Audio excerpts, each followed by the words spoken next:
The Land Before Time 6, The Secret of Saurus Rock, and The Land Before Time 7, The Stone of Cold Fire.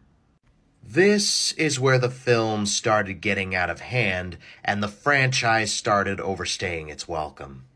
The sixth film opens up with Littlefoot and his friends listening to one of Grandpa Longneck's stories. He tells the story of a legendary Diplodocus known as the Lone Dinosaur and how he fought a great Sharptooth. Grandpa Longneck also tells the friends about Saurus Rock, a rock formation that is shaped like a sauropod. And if anything were to ever happen to Saurus Rock, bad luck would roam across the land. The five friends head over to Saurus Rock to see if the legends were true. And after they accidentally destroy one of the pieces of Saurus Rock, it seems like bad luck is upon them. And at around the same time, a wanderer by the name of Doc, played by Chris Christopherson, visits the Great Valley. And Littlefoot suspects that Doc might be the lone dinosaur.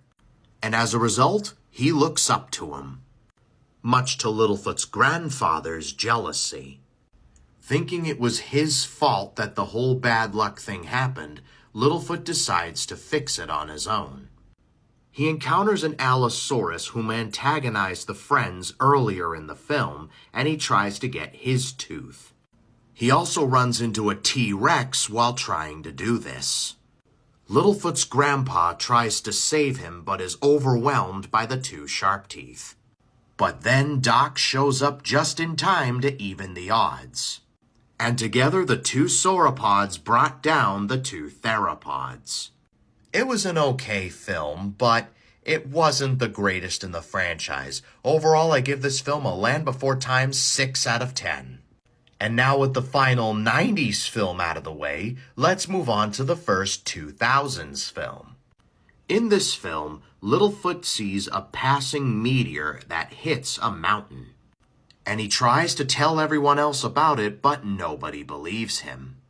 All except for Petrie's estranged Uncle Toronto, played by Michael York. When the adults hear about Toronto's return, they are very angry.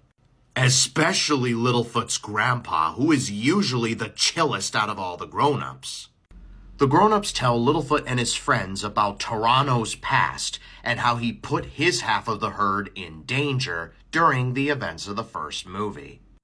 And that Toronto refuses to take responsibility for his actions. Toronto, along with his minions, a Rhamphorhynchus named Rhynchus and a Sierradactylus named Sierra, take Ducky hostage, and it's up to the other friends to go save her. Toronto wants to find this meteor, which he calls the Stone of Cold Fire, because he claims that it could grant him powers. But for a villain, he's very caring because he scolds his minions for hurting Ducky. He has a change of heart towards the end when he finds out that the Stone of Cold Fire is just an ordinary stone. And he ends up rescuing Ducky from a bad fall. However, Toronto is still being punished by the adults for doing what he did in the past. But because of his heroic actions, his punishment has been reduced. Oh, and also, there are two rainbow-faced Gallimimuses in there somewhere that turn out to be aliens. I don't know.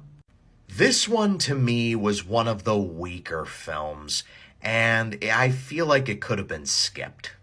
Though I do love how they tried to expand upon the first film and center around the adults during the events of the first film. Overall, I give this movie a 5 out of 10.